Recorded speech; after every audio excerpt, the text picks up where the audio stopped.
자, 여러분 잘 쉬셨습니까? 집에서 강의 들으시느라고 애쓰시죠? 여기 이렇게 있으면 아주 기분이 좋은데 여러분들 집에 계시니까 아주 몇 배 힘드실 것 같아요. 그래서 다음 주에 여기 나오세요. 그럼 편안하니까. 여기 되게 좋습니다. 여기 옆에 지금 시장이 좋고요. 자, 저는 이 재래시장 이런 데를 너무 좋아했어요. 또 옛날에 제가 자랐던 고향이 우리 집이 바로 시장 같이 있었습니다. 그래서 대장간 소리가 들리고 그런 데서 살았기 때문에 또 그럴 수도 있는데요. 자, 이제 선택의 공로없는 은혜와 유기의 합당한 형벌, 이 제목 자체가 전부 다를 이야기해주고 있습니다. 66페이지에 보시면 이제 선택과 유기의 예정으로 가는데요. 작정 중에서 우리 인생의 구원의 작정, 그래서 일부를 택하시고 일부는 택하지 아니하심, 그러니까 버리심 이렇게 하시지 말고 그냥 두심, 그게 유기예요. 본래 그냥 두어도 죽어요. 우리 인생은 전부 다. 그런데 그냥 두심이 유기입니다. 그러니까 그것을 우리가 선택과 유기를 이중애정이라고 합니다. 이건 우리 개혁책에만 우리에게만 있어요. 그래서 이중애정론이라고 해요. 이중애정론. 그래서 작정 중에서 선택과 유기, 일부는 택하시고 일부는 두심, 이거를 우리가 예정이라고 해요. 그래서 앞으로 예정이라는 말은 우리 인생의 구원과 관계될 때 사용하는 단어예요. 굳이 말한다면 그래도 뭐 쓸 수는 있어요. 근데 그걸 하도록 예정했다 이런 말은 작정했다고 쓰면 좋고요. 예정은 하나님의 자녀로 택함 받게 예정되었다. 이럴 때는 예정이라는 말을 쓰면 좋아요. 그러나 뭐 크게 여러분들 그냥 쓰시는 대로 쓰시면 돼요. 그래서 우리가 선택에는 공로 없는 은혜가 있고, 선택에는 공로 없는 은혜가 있고, 그리고 유기에는 합당한 형벌이 있다. 그러니까 우리가 그냥 이중애정론이랄까, 이제 우리가 여기가 이중애정론입니다. 이중애정론은 우리가 개혁신학에만 있는 거예요. 이중애정론은 루터 안에도 없고 웨슬리 안에도 없고 알미니 안에도 없어요. 선택과 유기의 교리, 이걸 우리가 이중애정론이라고 합니다. 이중애정론. 그러니까 뭐 말이 거창하지 그냥 선택과 유기입니다. 그래서 우리 타락한 인류는 하나님이 순전하게 지었으나 타락했잖아요. 그냥 두면 다 뭐예요? 그냥 두면 다 사망이에요. 모든 인류는 그냥 두면 사망이에요. 그걸 유기라고 하는 거예요. 유기라는 것은 그냥 두심이에요. 그냥 두심. 그러니까 합당한 형벌을 받는 거예요. 막 하나님이 끌어내리는 게 아니다 이 말이에요. 이거 오해하시면 안 돼요. 죄도 없는데 하나님이 짓밟아 내리는 거, 그게 유기가 아니라 모든 인류를 순전하게 지었는데, 순전하게 순수하고 완전하게 지었어요. 순전하게 지었는데 인간이 자기 의지로 타락해서 모든 인류가 사망해. 자, 여러분 지금 100m 100m는 그럴까요? 한 500m 앞에 낭떠러지가 있어요. 그런데 기차 두 대가 레일로 싹 달려가면서 둘 다 꽉 밟고 있어요. 시속 200km를 밟는다 합시다. 요새 막 SRT, KT에서 생각하고. 그럼 그냥 두면 뭐예요? 둘 다 어디로 떨어집니까? 필이 낭떠러지로 떨어져서 죽겠죠. 필이. 그거는 누구 탓입니까? 차를 그 엑스레이들을 밟고 지금 몰고 가는 그거죠. 그런데 그냥 두면 합당한 형벌을 받는 거예요. 그게 사망이에요. 유기는 합당한 형벌이에요. 합당한 형벌. 라틴어로는 포에나 데비타라고 하는데 이 말은 뭔가 하면 데비트라는 말은 빚이라는 말도 되고 쌓아놨다는 뜻도 돼요. 여러분들 미국에 가시면 제일 먼저 데비트 카드를 만들어야 돼요. 크레딧 카드 말고 데비트 카드. 데비트 카드는 뭐예요? 적립해 놓은 만큼만 쓸 수 있는 거. 크레딧 카드는 못 만들려. 아예 크레딧이 없으니까. 그러면 데비트 카드를 만들죠. 아, 내가 뭐 $10,000 넣어놓고, 그리고 아파트 계약하러 가죠. 현금은 안 받아요, 또 미국에는. 그러면 그때 데비트 카드를 쓰는 거예요. 그 체크를 끊고 이렇게 하잖아요. 그 단어예요. 라틴어로 합당하단 말은. 그래서 형벌이 포에나거든요. 라틴어로 퍼니시먼트 같은 단어예요. 그러니까 내가 저지른 형벌을 받는 게 유기예요. 하나님이 짓밟아 내리는 게 아니라 그냥 놔두면 기차가 쑥 가가지고 떨어 죽는 거예요. 그러면 뭐예요? 다른 기차는 하나님이 탁 낚아채서 올라가는 거죠. 이거는 뭐예요? 바로 공로 없는 은혜다 이 말이에요. 공로 없는 은혜. 그냥 놔두면 죽는데 그 기차는 탁 끌고 올라간다면 하나님이.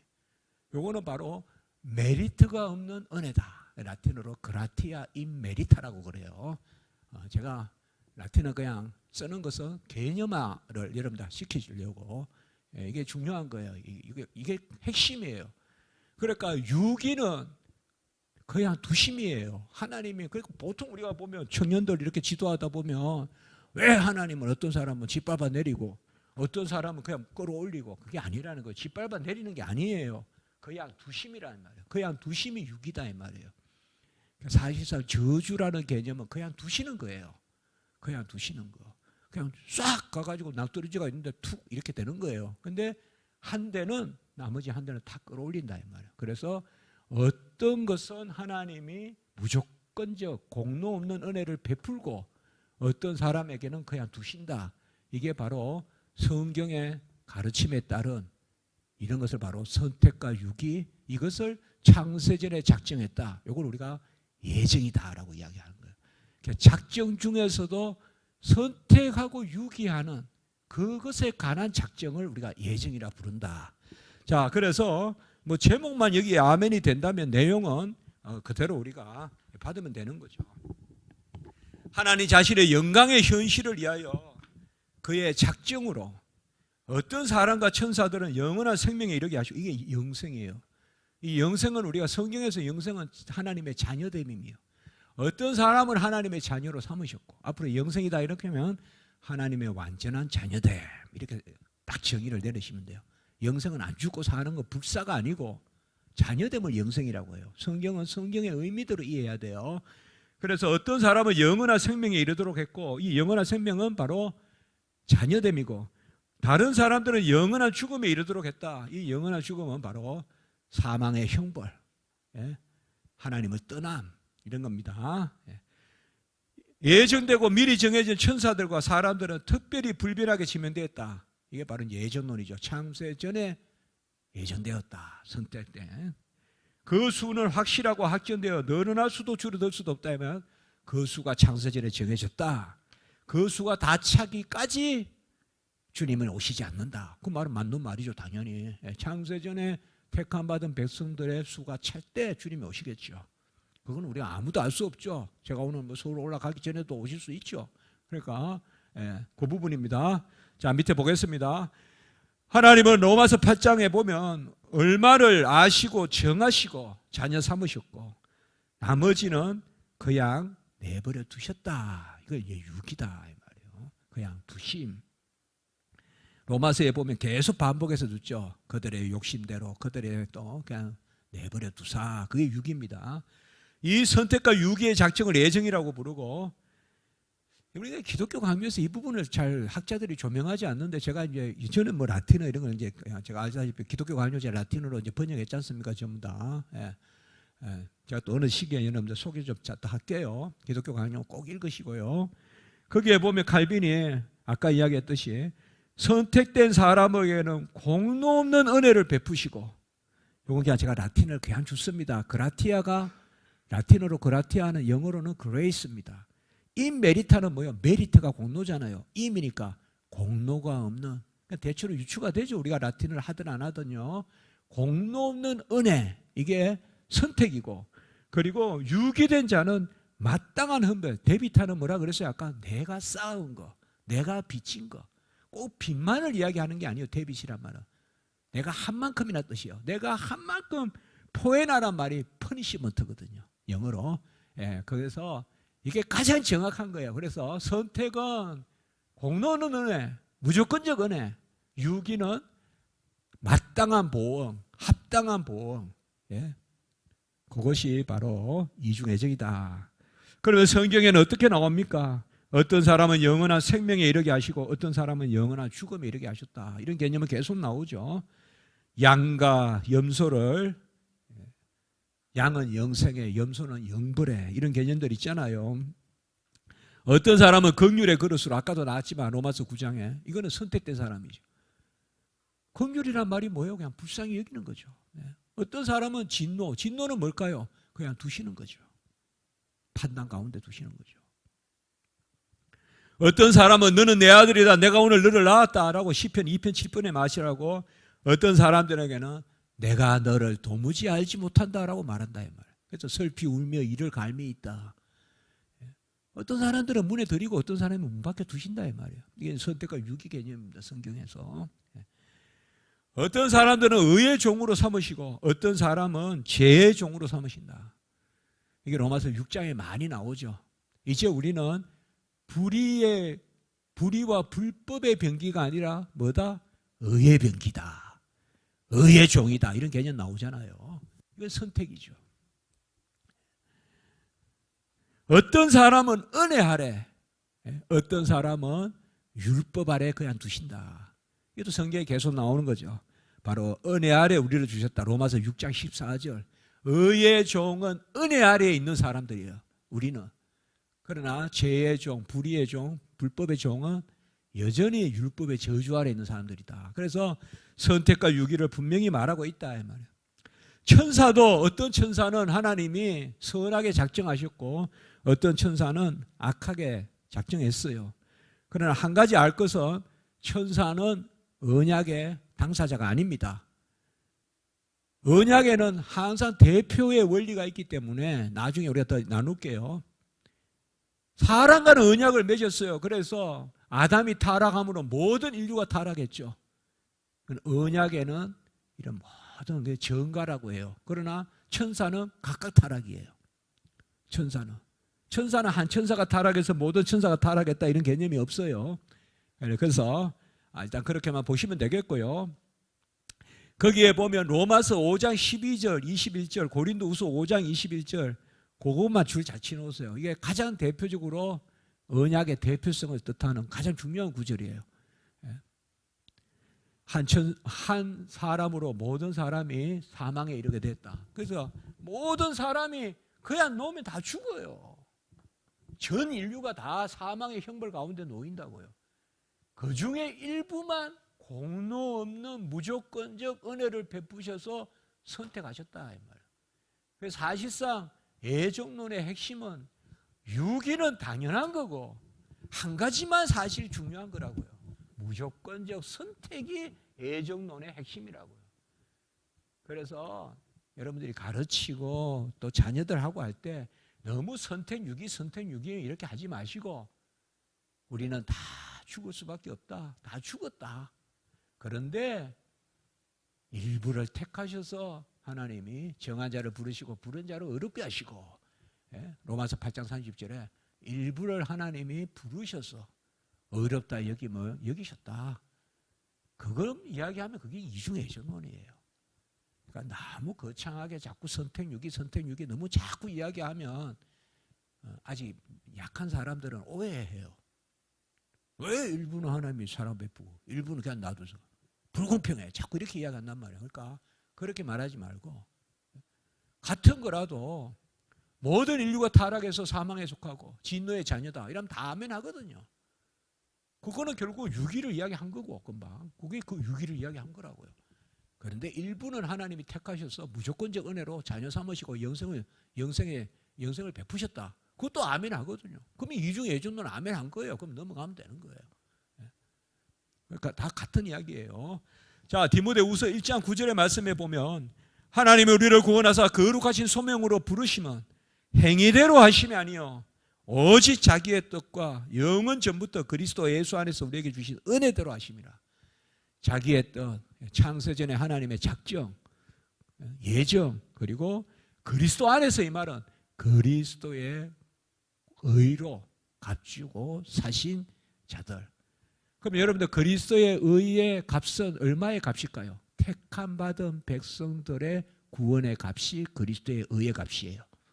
이걸 우리가 제한 속죄라고 그래요. 아셨죠? 제한 속죄. 그러니까 제한 속죄는 선택과 유기 교리에 하고 같이 가는 거예요. 도르트 신경의 제한 속죄. 제한 속죄 말은 뭔가 하면 예수님의 값은 택함 받은 백성들을 위해서 합당한 값이다. 그게 제한 속죄입니다. 그렇게 아시면 됩니다. 자, 그래서 그 밑에 오직 택함을 입은 자는 적다. 청함을 받은 자는 많지만 이 청함은 복음 전파예요. 복음을 들은 자는 많지만 택함을 입은 자는 적다. 아멘 하는 자는 적다 이 말이에요. 그래서 청함을 받은 자는 많지만 이거는 외적인 부름을 받은 사람은 많지만 택함을 입은 자는 적다. 이거는 내적인 부름을 받은 사람은 적다. 그래서 앞에를 외소라고 하고 뒤에를 내소라고 해요. 부르심을 소명이라 하잖아요. 그래서 복음을 전한다는 것은 외적 소명이에요. 우리가 이 시장에 다 전해야 되잖아요. 그 청함을 받은 사람은 많으나 택함을 받은 사람은 적다.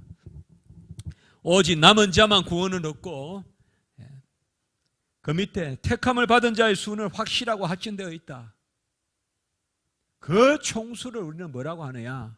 보이지 않는 교회라고 합니다. 아셨죠? 우리가 매주 교회에 가죠. 그거는 보이는 교회예요. 가시적 교회라고 하고요. 나중에 또 교회 이야기하겠지만 택함 받은 백성들의 총수가 있다. 그 수가 차기까지 구원을 이루신다. 그리고 마지막 때 주님이 오신다. 그 택함 받은 백성들의 수, the whole number of the elect, 이게 바로 보이지 않는 교회예요. 나중에 나옵니다. 제가 금방 말했던 이게 그대로 나옵니다. 웨스턴 신앙고백서에. 택함 받은 백성들의 총수로 이루어진 하늘에 있는 흐다한 증인의 무리, 그런 개념이 바로 보이지 않는 교회의 개념입니다. 그리스도는 택함 받은 자들을 위하여 구원하려고 자신을 대속물로 주셨다. 이걸 제한 속죄라고 합니다. 아까 썼죠, 제가. Limited Atonement. 튤립의 L이죠, L. 튤립. 도로또 신경 튤립의 L이 이 뜻이에요. 택함 받은 백성들을 위한 값, 공로. 그것이 바로 그리스도의 의다. 선한 목자인데 양은 목자의 음성을 아는데 어떤 양만 알까요? 택함 받은 양만 알죠. 이런 게 다 선택 교리입니다. 선택은 각 개인에게 주어지고 불변합니다. 혈통을 보고 낮게 여기고 구원하시는 것이 아니고 부모의 믿음이 구원의 조건이 되는 것도 아닙니다. 각자 부르시는 것입니다. 각자 선택하는 겁니다. 가정을 선택하는 게 아닙니다. 지역을 선택하는 게 아닙니다. 혹 그런 섭리가 있을지라도 그 지역을 다 선택할 수도 있겠죠. 그러나 선택은 각각 선택입니다. 각각 선택입니다. 68페이지에 각자의 이름이 하늘의 생명체에 기록되고 히브리스에 빌리브스에도 있죠. 그러니까 천국의 시민권, 우리의 이름이 그곳에 기록되어 있다.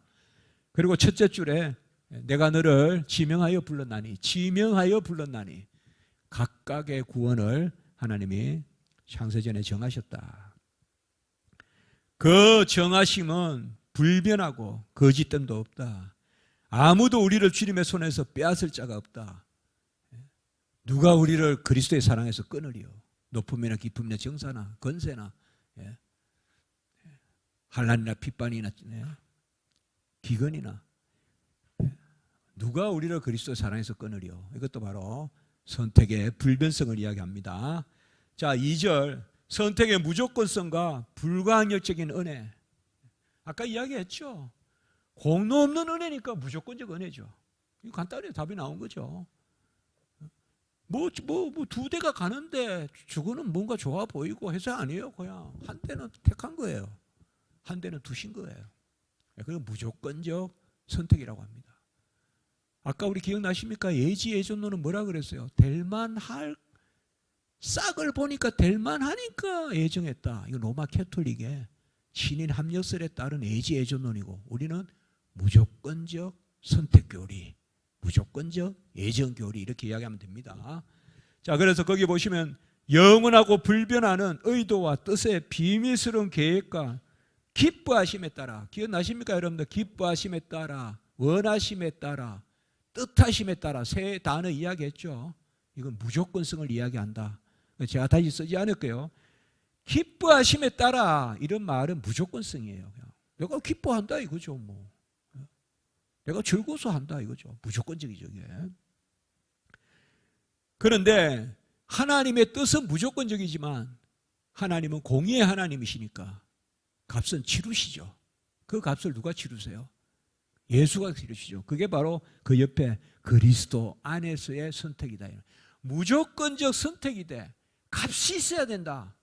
그게 결국 제한 속죄 개념. 제한 속죄가 가장 중요해요, 여러분들. 튤립에서. 그거 제가 논문에서 발표했었어요. 세계 신학기가 그걸 잘 몰라. 도로트 신경에서 가장 중요한 건 제한 속죄 교리예요. 그건 뭐냐? 예수님의 공로는 택함 받은 사람들만 이해한 것이란 거예요. 그리고 그들에게만 믿음을 주셨다. 그리고 전적 타락, 끝까지 견인하신다. 그게 튤립이잖아요. 그래서 여기도 바로 그 말씀이에요. 자, 그래서 그 네 줄 바로 밑에 내려와서 순전히 값없는 은혜와 사랑으로 말미암고, 그러면 우리는 어떻게 될까요? 솔라 그라티아가 있을 때 솔리데오 그로리아가 있다. 역시 기억나십니까?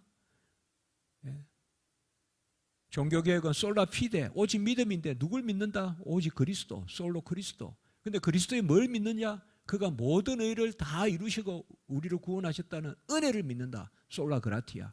그러면 그 다음에 뭐가 따라온다? 오직 하나님께 영광. 그렇게 제가 솔라를 쭉 설명했잖아요. 그리고 이 네 가지가 다 어디에 기록되어 있다? 솔라 스크립추라. 그렇게 말씀했잖아요. 여기도 그대로 나오죠. 바로 그의 순전히 값없는 은혜와 사랑으로 솔라 그라티아, 오직 은혜. 그때 뭐예요? 영광스러운 은혜의 찬미에 이르게 된다. 솔리데오 그로리아. 그거죠. 그러니까 예정론이 왜 귀한가 하면 오직 은혜가 애누리 없이 표현되는 것이 선택이에요. 여러분 그 생각 해보셨습니까? 오직 은혜를 표현할 때 가장 귀한 것이 선택이라고요. 너 어떻게 교회에 오게 되냐? 아니, 아버지가 교회 다니셨어. 이것도 뭔가의 공로가 있는 것 같잖아요. 너 어떻게 교회에 오게 되냐? 교회 옆집에 살아서. 그것도 너 어떻게 교회에 오게 되냐? 내가 너무 힘들어서 뭔가 의지할 게 필요해서. 그것도 뭔가 내 공로 같잖아요. 너 어떻게 하나님 믿게 되냐? 어떻게 교회 오게 되냐? 하나님이 나를 택하셨어. 이러면 무조건적이죠. 사실 선택이란 말이 가장 무조건성을 드러내는 귀한 단어예요. 선택 외에는 뭔가 내 공로가 들어가 있어요. 선택은 오직 하나님의 은혜예요. 그래서 이 예정론 교리가 중요한 거예요. 예정론에 아멘이 있다는 것은 무조건적 하나님의 사랑, 은혜, 솔리데오 그로리아, 오직 은혜, 전적 은혜, 오직 하나님께 영광. 그게 바로 예정론으로부터 나온다 이 말이에요. 예정론이. 그 예정론 교리의 유익함이 거기에 있다 이 말. 예정론은 너는 뭐 아니야, 나는 그래. 그거는 사람을 막 분리시키고 그게 목적이 있는 게 아니라 이거는 그냥 당연한 이야기잖아요. 중요한 건 이거라 했잖아요. 죽었던 내가 무조건적 은혜로 구원받아서 하나님께 영광을 올리는 거. 여기서 하나 더 나가면 그 감사, 그 속령 가운데 지상의 삶을 감사하면서 사는 거. 그게 이제 청교도적 삶이라고 해요. 그거를.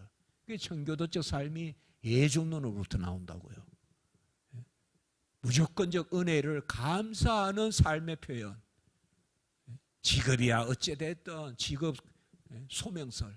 기천이 없고 직업에 기천이 없고 직업도 하나님이 주신 것이다. 그래서 내 집은 작지만은 교회는 크게 짓고 그리고 옆에 도서관 짓고 병원 짓고 그게 청교도 사상이거든요. 그게 기초가 뭐냐? 이 예정론에 있단 말이에요. 그러니까 청교도 사상의 가장 중요한 게 예정론이에요. 사실 예정론. 그래서 예정론과 함께 항상 예정론에는 뭐가 따라오냐? 성도의 구원의 확신이 따라온다고요. 영어로 assurance라고 해요. assurance, 확신. 이게 청교도 사상이에요. 청교도 사상의 신학적 기원을 이야기하라 그러면 이걸 이야기하면 돼요. 예정론의 무조건 선택에 대한 성도의 이 땅에서의 확신, 그 가운데 나는 하나님의 자녀임을 확신하는 가운데 살아가는 거. 그래서 주일 성수하고, 예? 그리고 예, 음란하지 않고 또 술 같은 거 이런 거 멀리하고 이제 그런 게 다 이제 청교도 정신입니다. 자, 바로 68페이지에 그 밑에 하나님이 영생을 주식으로 작정된다는 다 믿게 돼요. 믿음이 선택보다 앞서지 않습니다. 선택이 있으니 믿게 되는 것입니다. 믿어서 선택되는 게 아니고. 이것도 항상 중요합니다, 여러분들. 믿어서 선택되는 게 아니고 선택했기 때문에 믿는다. 믿음을 선물로 주신다. 일한 것이 없이 하나님께 의로 여기심을 받는 사람의 복. 이게 로마서 4장 6절에 나오거든요. 4장 4절에도 나오고 6절에 나오는데 4장 6절에 가장 대표는 일한 것이 없이 하나님께 의로 여기심을 받는 사람들의 복. 이게 바로 무조건적 은혜, 무조건적 선택의 그러한 하나님의 복이죠. 회개에도 아무 공로가 없어요. 회개도 선물로 주어지는 거예요, 사실은. 믿음도 선물도 회개도 선물이고 다 은혜로 주어지는 것입니다. 그 앞에 뭐가 있습니까? 선택이 있는 것입니다. 선택이. 혈통으로나 육통으로나 사람의 뜻으로 난 것이 아니에요. 아까도 인용했지만 오직 하나님께로 난 자들이니라.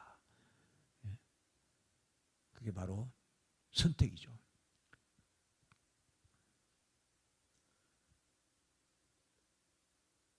우리가 시편 32편에도 이게 잘 나오면 불법이 사함을 받고 죄가 가려움을 받는 것은 하나님이 인정하지 않고 정죄하게 하는, 그러니까 복되다고 했지 않습니까? 하나님은 믿음을 의로 여기는데 믿음도 구원의 선물이죠. 에베소 2장 8절. 믿음도 선물로 주신다. 오직 하나님께로 난 자만이 그리스도를 믿는다. 선택이 앞선다 이 말이에요. 사실 모든 우리의 아멘의 은혜의 아멘은 창세전의 선택으로부터 시작되죠. 그게 그리스도 안의 선택이죠. 이 말은 뭐예요? 그리스도의 의 가운데 공의의 하나님이 사랑으로 우리를 무조건적 사랑으로 택하셨다. 69페이지 둘째 문단에 선택은 전적으로 하나님의 뜻과 경륜에 따른 것이고 계획에 따른 것이다. 경륜은 하나님의 질서라고 보면 돼요. 여러분들 앞으로 경륜이란 말이 나오면 하나님의 질서, 본래 이거 하나님 나라의 하나님의 집안의 질서, 그런 개념이에요. 경륜이란 말이요. 영어로 이코노미인데, 그러니까 선택은 하나님의 뜻과 경륜과 계획에 따른 것이고 그의 기뻐하심에 따른 것이다. 기뻐하심, 원하심, 뜻하심, 이 세 단어는 무조건성을 뜻해요. 무조건성. 왜 하나님 나를 자녀 삼으셨어요? 내가 그것을 기뻐해서. 무조건적이에요. 내가 그걸 원하노라. 그 다음에 뭐야? 내 뜻이야. 이거 절대 무조건성이에요, 이거. 네, 전에 한번 이야기했어요. 그러니까 하나님이 기뻐하셔서 우리를, 기뻐하심을 입은 사람들 중에 평화로다. 지극히 높은 곳에서는 하나님께 영광이요, 땅에서는 기뻐하심을 입은 사람들 중에 평화로다. 기뻐하심을 입는다. 그게 택함받은 백성이라는 것이죠. 택함받은 백성이다. 흉악한 강도도 구원하시고 이방 백부장도 십자가에서 누가 이는 진정 하나님의 아들이셨다라고 고백한 사람은 이방 백부장이에요. 가장 칼을 휘둘고 사람을 많이 죽이고 자기도 언제 죽을지 모르는 가장 살벌한 삶을 사는 게 백부장이에요. 그 당시에. 근데 성경에는 보면 그 백부장이 자주, 이 백부장은 다 이방 백부장이에요, 여러분들. 이방 백부장이라고. 백부장 고넬료. 그 다음에 또 뭐요? 내 수하에 있는 자라도 오라 하면 오고 가라 하면 갈 텐데 왜 예수님 직접 가십니까? 말씀만 하셔서. 그 네 믿음이 크다. 그 백부장. 그리고 십자가에서 예수님 돌아가시고 난 다음에 이는 진정 하나님의 아들이었다라고 고백한 백부장. 백부장 자주 나오죠. 사실은 살벌한 인간이에요. 옛날 우리 어릴 때 시골에서 해병대가 시내버스를 타면 전부 불 떨었어요. 그런 게 백부장이라고요. 옛날에 제가 고등학교 때 차를 타고 한번 이제 집에 가는데 시골에 해병대가 탄 거예요. 어른도 없고 무도 없고 막 그래요. 그 당시 그런 게 있었어요. 요새는 잘 모르죠. 요새 세대는. 예.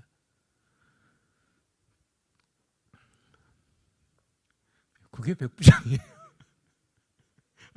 백부장 미안합니다. 백부장. 예. 하여튼 전쟁이 일어났다 이러면 제일 앞에 칼로 싸워야 된다고. 얼마 사람의 성경이 모질겠어요. 얼마 힘들겠어요. 언제 죽을지 모르고 또 남을 죽여 살고. 그런 사람이 가장 예수님을 고백하고 이런 것이 뭐예요? 택하셨기 때문에. 믿음이 앞서는 것이 아니라 택하심이 앞선다. 아멘. 믿음이 앞서는 것이 아니라 택하심이 앞선다. 백부장의 믿음을 칭찬했다. 그러니까 백부장의 믿음이 있어서 백부장을 구원했다. 그렇게 보면 안 되고, 백부장을 택하셔서 믿음 주셔서 백부장의 고백이 있다. 모든 것에 택하심이 앞선다. 사유하심이 나로 말미암은 것이 아니에요. 아까 혈통으로도 육정으로도 사람의 뜻으로도 아니고 오직 하나님께로 난 자다. 이건 너무 중요한 말씀이에요. 요한복음 1장 13절, 12절 13절. 네. 왜 이렇게 할까요? 하나님은 아까도 그랬죠. 전쟁을 앞두고 왜 할례하라 할까요? 왜 신발 벗으라 할까요? 왜 만나 매출하게 끊어버리실까요? 영광 받으시려고. 입술에 조용하라 이거야. 그리고 소리만 질러라.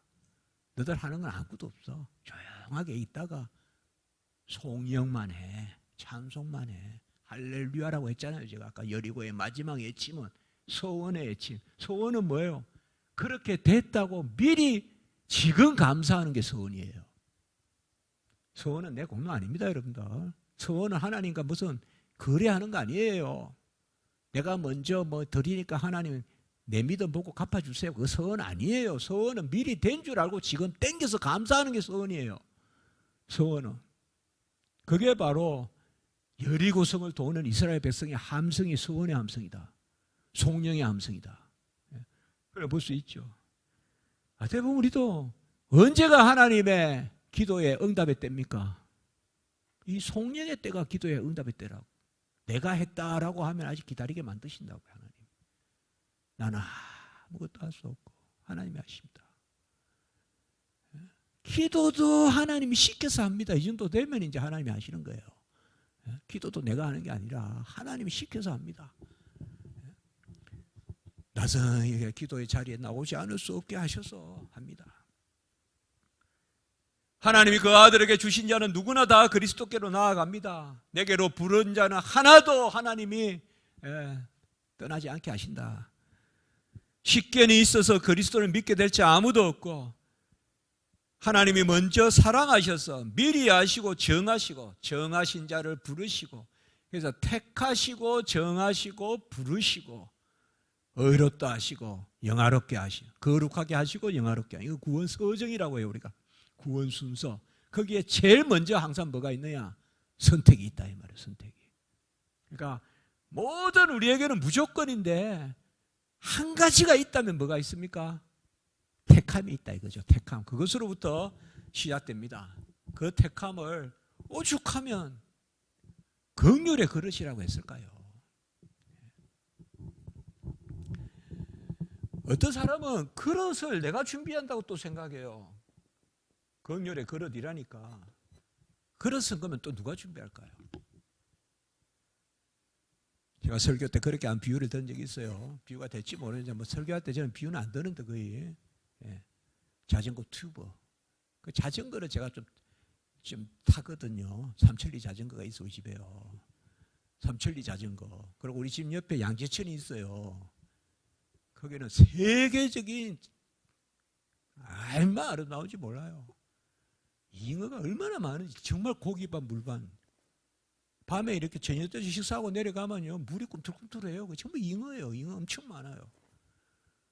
그거 옛날 같으면 그냥 싹 잡아가지고 그냥 집에 가서 꽈먹고 하면 될 텐데, 그 양재천에 잉어 엄청 많고요. 꽃도 온갖 꽃, 서초동 잘 살잖아요. 막 꽃도 막 심어놓고 해서 온갖 꽃도 많아요. 그래서 자전거에 대한 생각을 많이 해요. 제가 타면서 튜브에 바람을 넣을 때 튜브가 먼저 넓어져서 바람이 들어옵니까? 바람이 들어가야 튜브가 자리를 잡죠. 그렇잖아요. 내가 이제 넓어졌으니까 바람아 들어오라 이렇게 안 하잖아요. 마찬가지예요. 은혜가 들어와야 공간이 생겨요. 예? 은혜가 들어와야 공간이 생긴다고. 은혜가 들어와야 그릇이 생긴다고요. 그릇도 은혜가 들어와야 돼요. 맞잖아요. 은혜가 들어올 공간을 내가 어떻게 마련해요? 은혜가 들어와야 튜브에 바람이 들어와야 튜브가 늘어나지.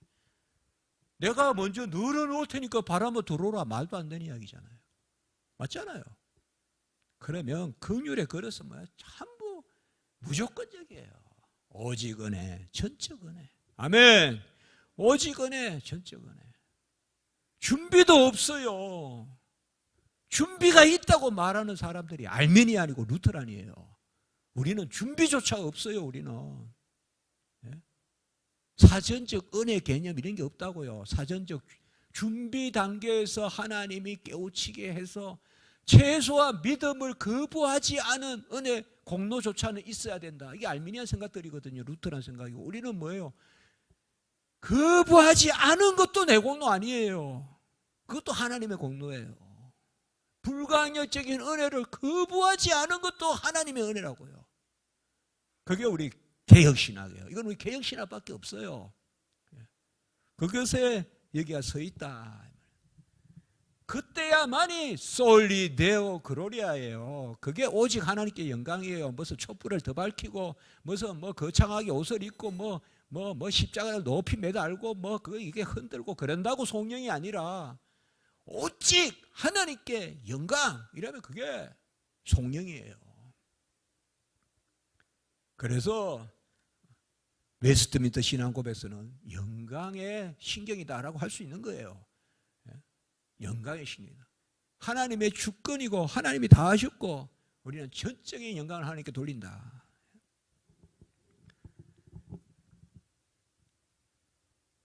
먼저 사랑하셔서 우리를 부르시고 정한 때에 그런데 창세전에 창조도 하기 전에 인간을 짓기도 전에 타락은커녕 짓기도 전에 작정하셨다 이거예요. 구원을.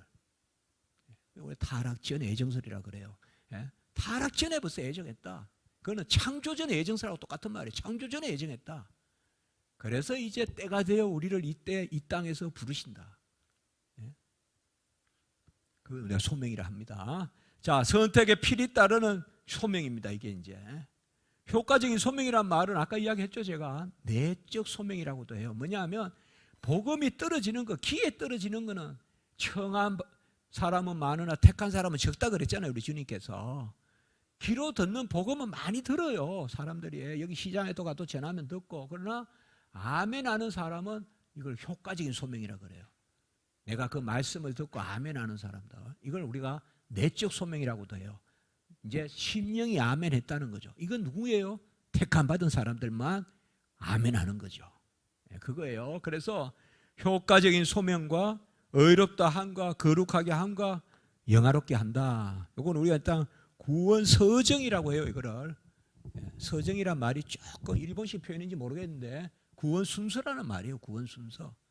네, 우리 선배님들 박영윤 박사님 같은 선배님들 구원 서정이라고 썼어요. 구원 서정은 간단해요. 제일 먼저 뭐가 있다? 선택이 있고 그 다음에 뭐가 있다? 바로 크게 보면 선택, 칭의, 성화, 영화 이렇게 하면 돼요. 선택이 있고 칭의가 있고 성화가 있고 영화가 있다. 이렇게 이야기하면 돼요.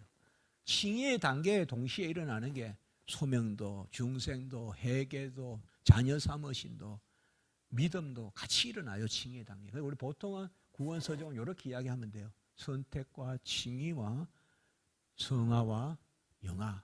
지금 우리는 다 어느 단계에 있어요? 성화 단계에 있죠.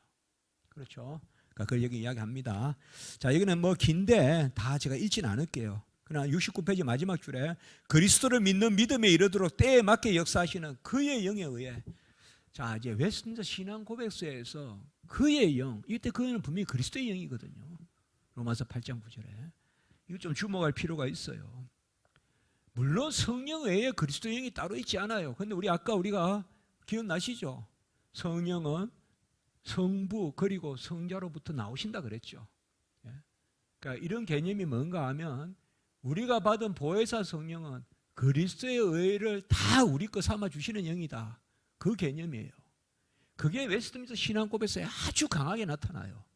그리스도의 영이라는 개념. 로마서 8장 9절 그리고 고린도전서 1장 19절. 고린도전서입니다. 제가 헷갈립니다. 제가 1장 19절 그리고 아까 말했던 고린도후서 빌립보서죠. 빌립보서 볼게요.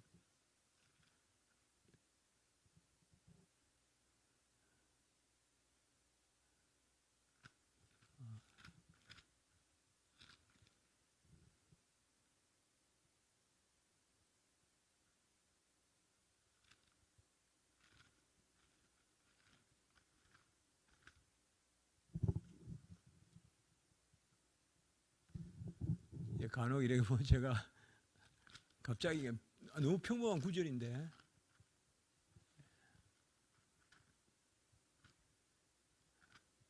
빌립보서 볼게요. 빌립보서 1장 빌립보서예요. 빌립보서 1장 19절 예수 그리스도의 성령, 예수 그리스도의 영.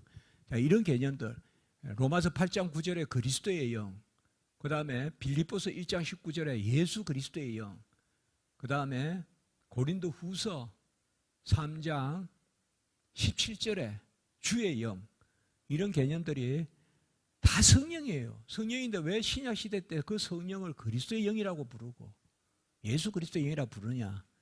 그것은 예수 그리스도께서 다 이룬 것을 우리 거 삼아주시기 때문에. 제가 너무 길어서 읽지는 않지만 참 은혜가 됩니다. 여기 70페이지에 보시면 여러분들 효과적으로 부름을 받으며 의롭다 칭함을 받고 입양되고, 효과적인 부름을 받으며 이걸 아까 뭐래요? 효과적인 소명이라 그래요. 소명, calling. 그리고 의롭다 칭함을 받고 칭이 입양되고, 이게 자녀 삼으심이에요. 동시에 다 일어나는 거예요. 동시에 부르심과 의롭다 하심과 자녀 삼으심이 동시에 일어나고 거룩하게 되고, 요거는 이제 그때부터 시작되는 거예요. 칭의가 성화의 시작이다 이 말이에요. 그래서 한 5절 줄 밑에 자기가 기뻐하시는 대로 긍휼을 베푸시든지, 또 기뻐하시는 대로 나왔죠. 기뻐하시는 대로 이게 뭐죠? 무조건적이다 이 말이에요. 기뻐하시는 대로 나오면 성경에서 자기 뜻에 헤아릴 수 없는 계획에 따라 인류의 나머지를 간과하시고, 이거네요. 이중 예전론이죠. 6이.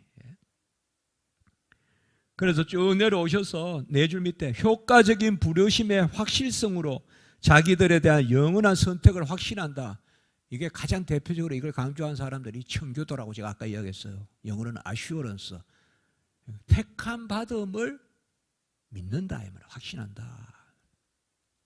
그러니까 그 옆 밑에 하나님에 대한 경배와 찬양과 경탄거리, 결국은 송영이죠.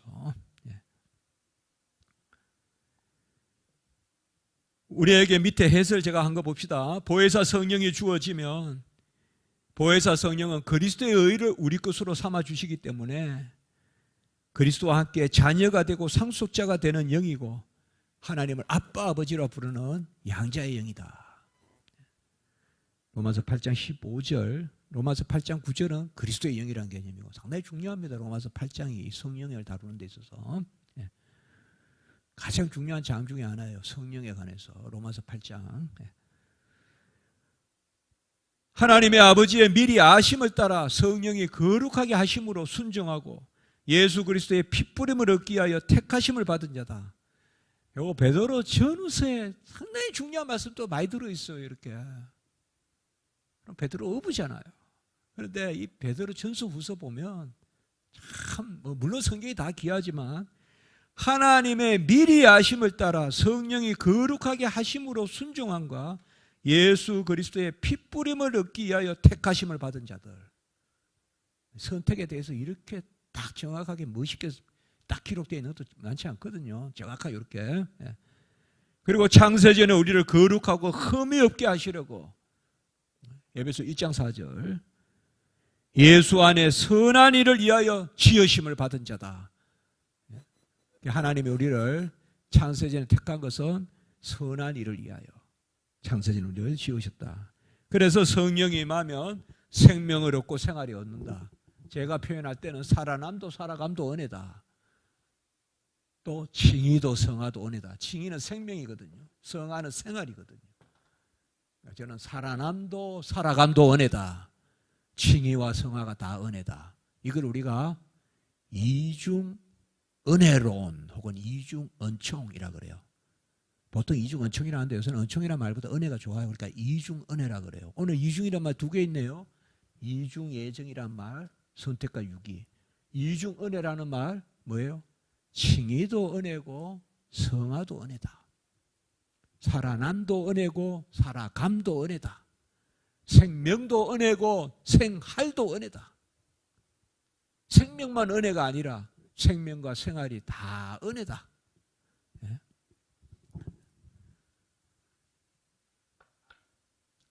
사실 오늘 우리가 세계 숨가쁘게 온 거예요. 그렇죠. 지난주부터. 하나님은 누구신가? 그분은 삼위로 계시다. 그분은 모든 것을 작정하시는데 그 작정 중에 우리 인생에 우리 인간을 일부를 자녀 삼으시는 그 선택과 유기의 작정을 하신다. 그것이 우리의 전 구원 과정의 전적 은혜로 역사한다. 그것을 칼빈은 먼저 오늘 이야기했습니다. 자, 6장 다음 만물과 사람의 창조. 이게 이제 6번째 강의입니다. 이제 여러분 이제 갑자기 문 교수 왜 저기 갑자기 빨리 나갈까? 빨리 나가는 게 아니라 첫 시간에 항상 성경 하나님의 어떠하신 그게 귀합니다. 그리고 이제 앞으로 예수 그리스도의 구원의 의 그걸 우리가 또 살펴보겠죠. 자, 74페이지 봅시다. 자, 이제 만물과 사람의 창조예요. 이제는 크게는 하나님의 뜻을 살펴봤어요. 그 중에 가장 중요한 거 예정론. 그러니까 잘 기억하세요. 하나님이 먼저 창세전에 뭘 하셨느냐? 모든 것을 정하셨다.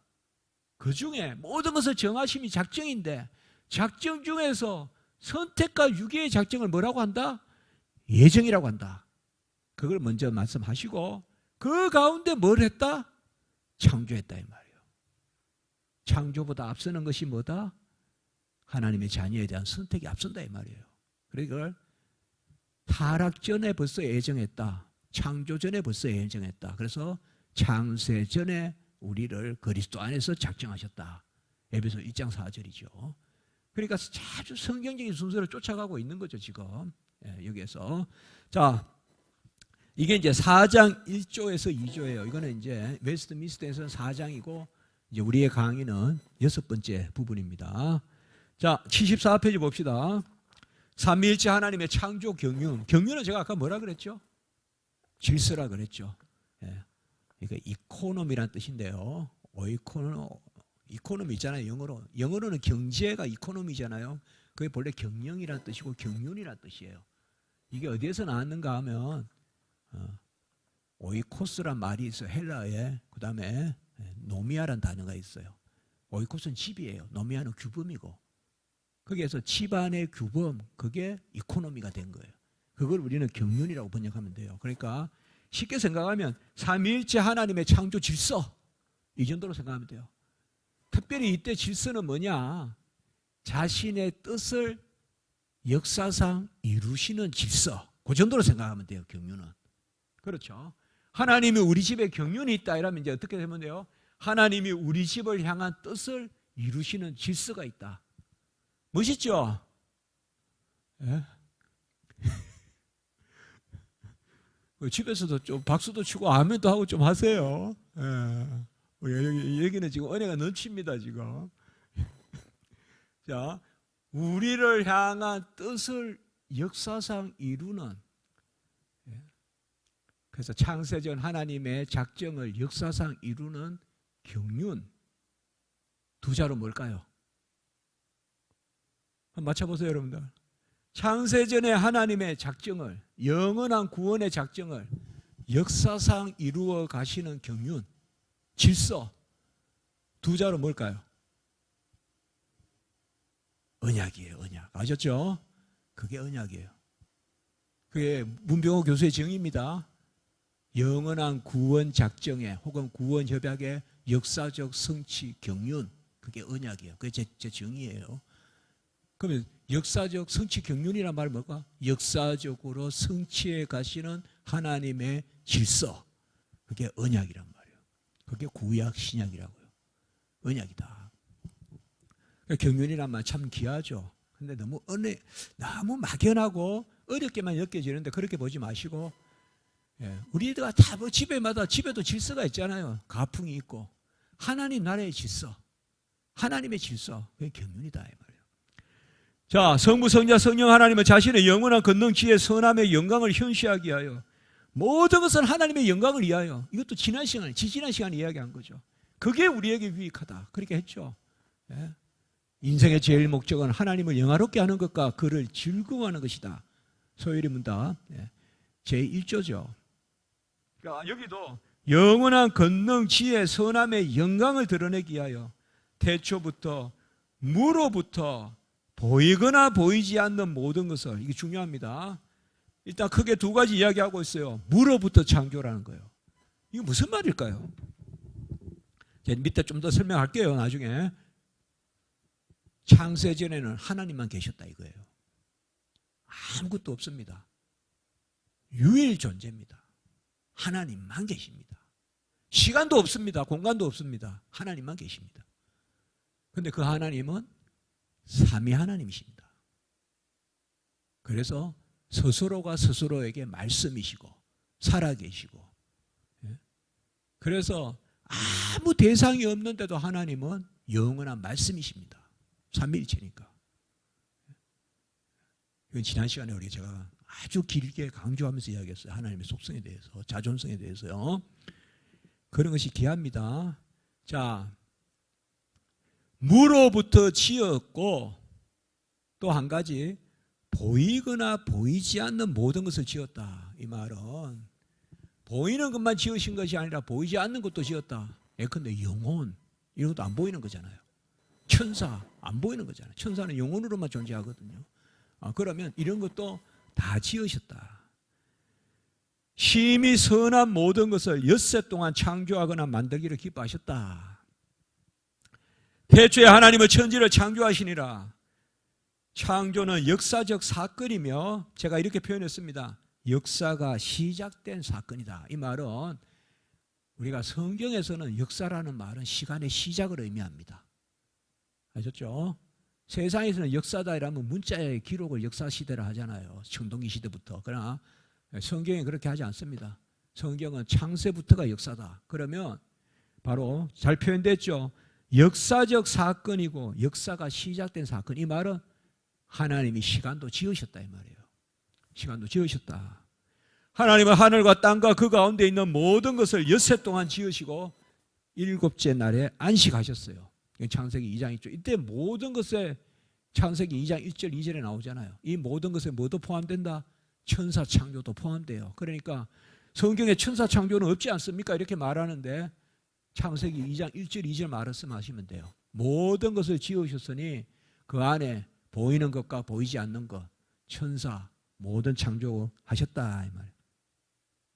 보이는 것과 보이지 않는 것이 모두 하나님의 작품이고 창조의 주체는 삼위일체 하나님이다. 당연하죠. 하나님의 존재만 있고 하나님이 지으셨죠. 세계에 있는 모든 것이 성부 하나님에게서 났고, 고린도전서 8장 6절 그가 명령하심으로 하늘도 존재하게 되었고, 시편에 다 나오는 말씀입니다. 성자이신 말씀으로 지으셨고 모든 피조물보다 먼저 나신 아들로 말미암지 않고 지어진 것은 아무것도 없다 이 말. 이걸 우리가 창조중보란 말도 써요. 모든 것을 아들로 말미암아 지었다. 말씀으로 지었다. 이런 성경 구절들은 꼭 보시기 바랍니다. 요한복음 1장 3절, 히브리서 1장 2절 만물이 그로 말미암고, 이때 그는 말씀이거든요. 요한복음에 또 히브리서에 말씀으로 말미암아 지었다. 이러한 성부와 성자의 창조에 있어서 그 역사 작용, 능력과 작용, 그거는 성령에게 돌려진다. 그러니까 결국은 아버지, 아들, 성령의 삼위일체 하나님의 역사다. 하나님이 자기의 영을 보내셔서 만물을 창조하셨다. 태초에 계신 삼위일체 하나님이 태초에 천지를 창조하셨다. 태초는 시간의 시작입니다. 태초를 하나님이 창조하신 것입니다. 시간은 시작이 있습니다. 영원은 시작이 없습니다. 하나님은 영원한 존재십니다. 그러면 유일하게 시작이 없으신 존재는, 완전한 영원한 존재는, 우리는 끝은 없어요. 시작은 있으나 그래도 영원이라 해요. 우리는 영생이라 하고. 그러나 시작도 없으신 분이 있죠. 그분이 누구예요? 하나님밖에 계시지 않아요. 하나님은 시작이 없다. 초대교회 아리우스라는 이단이 있어요. 그 이단이 정제된 게 바로 예수님은 시작이 있다, 이렇게 해서 정제됐어요. 이단으로. 성자도 성부도 성령도 동일하신 분, 한 분이시고 실체와 본질이 동일하잖아요. 시작이 없죠. 우리는 시작은 있어요. 모태에서 조성될 때. 그러나 끝은 없어요. 영원해요. 영생이에요. 영원히 하나님의 자녀로 삽니다. 산이 생기기 전, 땅과 세계도 주께서 조성하기 전 영원부터 영원까지 주는 하나님이십니다. 사실 영원은요, 뭐부터 뭐까지 이렇게 쓸 수가 없습니다. 그건 다 시간 개념이에요. 그러나 우리 인생에 이 용어 표현을 할 수가 없는 거예요. 영원은. 여러분, 창세 전에, 창세부터 시간이 있는데, 시간이 있어야 전후 개념이 있는데 무슨 전이 있겠어요? 우리는 사실 영혼에 대해서 아무도 몰라요. 한 가지만 확실히 알아요. 하나님은 영원하신 분이란 것만 알아요. 우리는. 그래서 제가 언젠가 그랬어요. 어거스틴의 영혼에 대한 시간관념 이런 거 논문을 썼는데, 어느 학생이 제가 그렇게 이야기했어요. 영혼은 하나님을 아는 자만이 아는 것이다. 어떤 철학자도 영혼을 이야기했지만 영혼을 알 수 없다. 인간이 이미 시공에 던져진 존재로서 어떻게 개미가 코끼리를 다 볼 수가 없잖아요. 너무 가까이 보면 못 보고, 또 너무 떨어지면 눈이 어두워서 안 보이고, 너무 가까이 가면 코끼리가 커서 못 보고. 시간에 갇힌 우리가 어떻게 영혼을 아냐고요. 영원하신 하나님을 알면 그분의 어떠하심을 통하여 영혼을 아는 것이지. 지난 시간에 했잖아요. 시간적 무한성은 영원성이다. 공간적 무한성은 무변성이다. 변이 없다 이 말이에요. 공간의 시작과 끝이 없단 말이에요. 그게 공간적 무한성이고, 시간적 무한성은 바로 영원이다. 시작도 끝도 없고.